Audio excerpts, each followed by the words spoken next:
தோட்டத்துல எல்லாம் வேலை செய்யும்போது அலுப்பு தெரியாமல் இருக்க கதை பேசிக்கிட்டோம், பாட்டு பாடிக்கிட்டோம் வேலை செய்கிறது வழக்கம். தோட்டத்தில் கரை ஓரமாக ஃபுல்லாக இந்த கரும்பூலா செடி பழம் பழுத்திருந்தது. இதை தலைக்கு டை மாதிரி யூஸ் பண்ணுவாங்க. பழத்தை நசுக்கி பார்த்தோம் அப்படின்னாவே நல்லா பிளாக் ஷேடாக கலர் தெரியும். இதை அரைச்சி நல்லா ஹேர் பேக்காவோ அல்லது ஆயிலில் காய்ச்சியோ யூஸ் பண்ணலாம். தலைமுடி இளநரையெல்லாம் வராதுன்னு சொல்லுவாங்க, கேள்விப்பட்டிருக்கேன். ஆனால் இதை இன்டேக்காக சாப்பிடவும் செய்யலாமா, உடம்புக்கும் நல்லதான், சீக்கிரமாக நரமுடி வராதான்.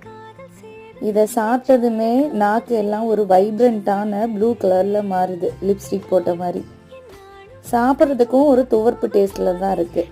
டெய்லியும் தோட்டத்துக்கு போயிடுறதுனால எப்படியும் ஒரு வகையான கீரை காய் எல்லாமே பறித்து எடுத்துகிட்டு வந்துடுறேன். அவரைக்காய் எல்லாம் விற்கிறதுக்கு ரெடி பண்ணி வச்சுருந்தாங்க.